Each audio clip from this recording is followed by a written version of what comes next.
ಗಂಡನ ಚಿತ್ರಹಿಂಸೆಗೆ ಬಲಿಯಾದ ಮಹಿಳೆ. ಬಾಗಲಕೋಟೆ ಜಿಲ್ಲೆಯ ಬಾದಾಮಿ ತಾಲೂಕು ಚೋಳಚಗುಡ್ಡ ಗ್ರಾಮ ಪಂಚಾಯತ್ ವ್ಯಾಪ್ತಿಯ ಚೋಳಚಗುಡ್ಡ ಗ್ರಾಮದಲ್ಲಿ ನಡೆದ ಘಟನೆ.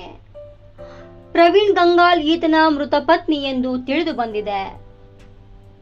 ಗಂಡನ ಹಾಗೂ ಗಂಡನ ಕುಟುಂಬಸ್ಥರ ಹಿಂಸೆಗೆ ಮಹಿಳೆ ಸಾವು ಎಂದು ಕೇಳಿಬರುತ್ತಿದೆ. ಸಾವಿನ ಸುದ್ದಿ ತಿಳಿದು ಮೃತ ಮಹಿಳೆಯ ಕುಟುಂಬಸ್ಥರು ಪೊಲೀಸ್ ತನಿಖೆಗೆ ಆಗ್ರಹಿಸಿ ಪ್ರಕರಣ ದಾಖಲಿಸಲು ಮುಂದಾಗಿದ್ದಾರೆ.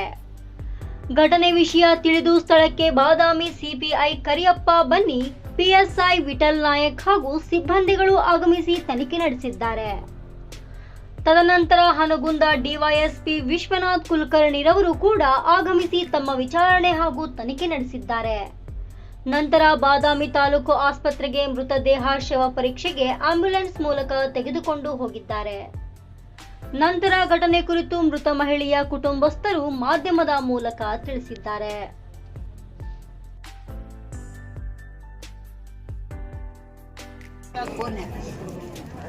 ಅಯ್ಯ ಕುಡಿಯಾಗ ಒಂದಲ್ಲ ಸರೈ ಬಾಟ್ಲಿ ಮುಂದ ಊಟ ಮುಂದ ಈಗ ನಿಮ್ಮಪ್ಪ ನೆಟ್ಟಿಯವ ನಾನು ನೀನು ಕುಡಿಬೇಕಂದ್ರೆ ಕುಡಿಬೇಕು, ತಿನ್ಬೇಕಂದ್ರೆ ತಿನ್ಬೇಕಾಕಿ ಹೇಳ್ತಿದ್ದಾಗ ಫೋಟೋ ತೆಗೆದು ಹಾಕ್ಯಾನ. ಈಕಿ ಕುಡ್ದಾಳ, ಈಕಿ ಸರೈ ಕುಡಿಸ್ಯಾಳ. ನೀ ಕುಡಿಲಿಕ್ರ ಫೋನ್ ಮಾಡ್ಬೇಕು, ಫೋನ್ ಹಾಕ್ತೀನಿ. 8 ದಿನ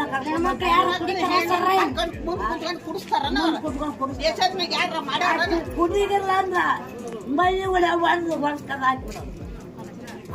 ಇವು ಹಳೆ ತನಕ ಬಂದು ನಮ್ಮ ಮಗಳು ಹೊರಗೆ ಹಾಕದ ಹಾಕ್ತಾರೆ.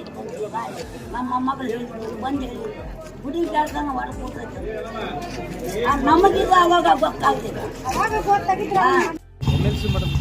ಸಂದರ್ಭದಾಗ ಈ ಹಳ್ಳಿ ಮತ್ತೆ ಎಲ್ಲ ಪಂಚಾಯತ್ ಹಿರಿಯರು ಕೂಡಿಕೊಂಡು ತಮ್ಮೂರಿಗೆ ಬರ್ತೀನಿ ಅಂದ್ರೂ ಕೂಡ ಬೇಡ ಅಂತ ತಿಳ್ಕೊಂಡು ಒಂದು ಹಿರಿಯರು ಬೇರೆ ಒಂದು ಸ್ಥಳದಲ್ಲಿ ಕೂಡಿಕೊಂಡು ಅವಳಿಗೆ ಬುದ್ಧಿ ಎಲ್ಲರಿಗೂ ಅವನು ಎಲ್ಲ ತನ್ನ ತಪ್ಪುಗಳನ್ನು ಒಪ್ಕೊಂಡು ಆಯಿತು ಅಂತಂದೇಳಿ ಒಳ್ಳೆಯವಳಿ ಮಾಡಿ ಈ ಮೊನ್ನೆ ಸೋಮವಾರ 24ನೇ ತಾರೀಕು 24/3/2025 ಮರಳಿ ಅವ್ರ ತಂದೆಯಾಗಿರ್ತಕ್ಕಂಥ ಅಂದಪ್ಪನವ್ರು ಬಂದು ಅವರನ್ನು ಊರಿಗೆ ಕರ್ಕೊಂಡು ಹೋದರು.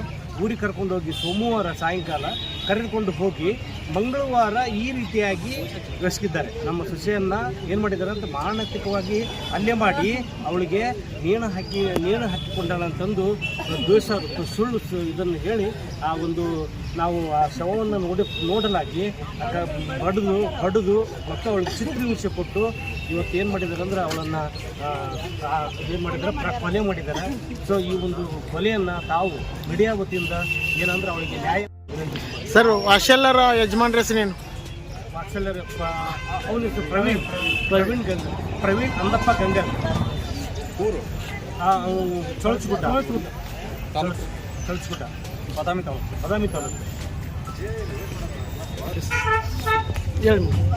ಸಹೋದರಿ ಛಾಯಾ ಅಂತಂದು ಹೇಳಿ ಸುಮಾರು ಪ್ರವೀಣ್ ಗಂಗಲ್ ಅನ್ನೋನು 21/4/2024 ಅವಳಿಗೆ ಮದುವೆ ಮಾಡಿಕೊಟ್ಟಿರ್ತೀವಿ ಹಿರಿಯರ ಸಮ್ಮುಖದಲ್ಲಿ.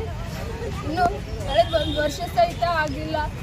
ಈ ಚಿತ್ರಹಿಂಸೆ ಮಾಡಿ ವರದಕ್ಷಿಣೆ ಕಿರುಕುಳ ಕೊಟ್ಟು ಅವಳಿಗೆ ಮಾರಣಾಂತಿಕ ಕುಡಿಯೋದು,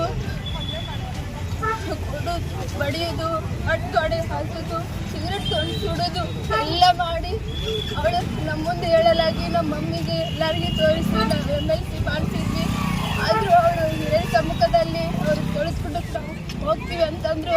ಬರ್ರಿ ಅಂತೇಳಿ ಕುಷ್ಟಿಗೆ ಕರ್ಕೊಂಡು ಹೋದ್ರು ಹಿರಿಯರೆಲ್ಲರೂ. ಅಲ್ಲಿ ಎಲ್ಲ ಬುದ್ಧಿವಾದ ಹೇಳಿದ್ದ, ಇಲ್ಲ ನಾನು ಬದಲಾಗ್ತೀನಿ, ಇನ್ಮೇಲೆ ಅವಳಿಗೆ ಯಾವುದೇ ಥರನಾದ ಹಾನಿ ಮಾಡುವುದಿಲ್ಲ ಅಂತ ಹೇಳಿ ಹಿರಿಯರ ಸಮ್ಮುಖದಲ್ಲಿ ಕರ್ಕೊಂಡು ನಿನ್ನೆ ಸೋಮವಾರ ಮಧ್ಯಾಹ್ನ ಕರ್ಕೊಂಡು ಹೋದ್ರು. ಅವರು ಮಾವಾದ ಅಂದಪ್ಪ ಅನ್ನೋರು, ಗಂಗಲ್ ಅನ್ನೋರು ಕರೆದುಕೊಂಡು ಹೋದ್ರು. ಕರೆದುಕೊಂಡು ಚೊಳಸ್ಕೊಟ್ಟ ಅಂದಪ್ಪ ಗಂಗಲ್ ಚೊಳಸ್ಕೊಟ್ಟ ಅವರ ಮಾವ, ಅವರ ಸಹೋದರಿ ಶಶಿಕಲಾ ಅನ್ನೋರು. ಅವರು ಹಿಂಸೆ ಭಾಳ ಅವಳಿಗೆ ಟಾರ್ಚರ್ ಮಾಡ್ಯಾರ. ಹಿಂಗ ಮದ್ವೆ ಫೋರ್ಸೇಬಲಿ ಅವರು ಮಾಡೋಕೆ ಅವರ ಕಾರಣ. ನಮ್ಮಕ್ಕ ಹೇಳಿದ್ಲು, ಅದಕ್ಕೆ ನಾ ಮಾಡಿಕೊಂಡೆ. ಪ್ರತಿ ಸಲ ಹುಡುಗಿಗೆ ಹಿಂಗೆ ಮಾಡ್ತಿದ್ರಂತೆ. ಇಷ್ಟ ಇಲ್ಲ ಅಂತ ಹೇಳಿದರೆ ಯಾಕೆ ಮಾಡಬೇಕಾಗಿತ್ತು? ಇಲ್ಲ ಯಾಕೆ ಕರ್ಕೊಂಡು ಹೋಗ್ಬೇಕಾಗಿತ್ತು? ನಮಗೆ ಬೇಡ ಅಂತ ಹೇಳಬೇಕಾಗಿತ್ತು. ಈ ರೀತಿ ನಿನ್ನೆ ಸಾಯಂಕಾಲ ನನ್ನ ತಂಗಿ ನನ್ನ ಜೊತೆ ಮಾತಾಡಿದ್ದಾಳೆ, ಮನೆಯಾಗ ಅಜ್ಜಿ ಜೊತೆ ಮಾತಾಡಿದ್ದಾಳೆ, ಮಮ್ಮಿ ಜೊತೆ ಮಾತಾಡಿದೆ ಅಂತ ಹೇಳಿದ್ಲು. ಸುಮ್ಮನಾದ್ವಿ. ಬೆಳಿಗ್ಗೆಯಿಂದ ಫೋನ್ ಮಾಡ್ತಾ ಇದ್ದೀನಿ, ಸ್ವಿಚ್ ಆಫ್. ಅವರು ಒಂದು ಫೋನ್ ಮಾಡಿಲ್ಲ ನಮ್ಗೆ. 11-12 ಆದ್ರೂ ಫೋನ್ ಮಾಡಿಲ್ಲ. ಬೇರೆಯವ್ರ ಮುಖಾಂತರದಿಂದ ನಮ್ಮ ಹುಡುಗಿಗೆ ಹಿಂಗಾಗಿತ್ತು ಅಂತ ಹೇಳಿದ್ರ. ಹುಡುಗಿ ಪರಿಸ್ಥಿತಿ ನೋಡಬಾರ್ದು. ಕಿವಿಗೊಡ್ದು ರಕ್ತ ಬಂದಿದೆ, ತಲೆ ಆಲ್ಸರ್, ಚುಡಿ ಎಲ್ಲ ಕಾಲಿಗೆ ಎಲ್ಲದ. ಅವಳಿಗೆ ಮಾನಸಿಕ ಹಲ್ಲೆ ಮಾಡಿ ಸಾಯಿ ಹೊಡೆದು ನೇಣು ಹಾಕೊಂಡಾಳ ಅಂತೇಳಿ ಬಿಂಬಿತಾರ. ಅವ್ರು ಮಾತ್ರ ಅಷ್ಟರು ಅವರ ಸಹೋದರಿಯರನ್ನು ಬಿಡಬಾರ್ದು, ಅವ್ರ ಯಜಮಾನ್ರನ್ನು ಯಾರನ್ನು ಬಿಡಬಾರ್ದು, ಅವ್ರ ಅತ್ತಿ ಮಾವನ್ನು ಬಿಡಬಾರ್ದು, ಅವನು ಯಾರು ಬಿಡಬಾರ್ದು. ಅಷ್ಟರಿಗೂ ಕಲೆ ಶಿಕ್ಷೆ ಆಗ್ಲೇಬೇಕು. ನಮ್ಗೆ ಆದ ಅನ್ಯಾಯಕ್ಕ ನಮ್ಗೆ ಪರಿಹಾರ ಬೇಕೇ ಬೇಕು ಅಂತೇಳಿ ತಮ್ಮಲ್ಲಿ ವಿನಂತಿಸ್ಕೊಳ್ತೀನಿ. ನಮ್ಮ ತಂಗಿ ಓದ್ಲು ಬರಂಗಿಲ್ಲ, ಅದು ಗೊತ್ತು ನಮಗೆ, ಇಲ್ಲ ಅಂತ ಹೇಳಿಲ್ಲ. ಆದ್ರೆ ಒಂದು ಹುಡುಗಿಗೆ ಅನ್ಯಾಯ ಆಗಿದ್ದು ಈ ಸೊಸೈಟಿಯಾಗಿ ಇನ್ನೊಮ್ಮೆ ಆಗ್ಬಾರ್ದು, ಯಾರಿಗೂ ಈ ತರ ಆಗ್ಬಾರ್ದು ಅನ್ನೋದಕ್ಕೆ ಇದು ಒಂದು ಸಾಕ್ಷಿ ಆಗ್ಬೇಕು. ನಿಮ್ಮ ಮುಖಾಂತರಲಿದ್ದ ನಾವು ಇಷ್ಟ ನಾ ಹೇಳ್ಕೊಡೋದು ಮತ್ತೆ ಏನೂ ಇಲ್ಲ.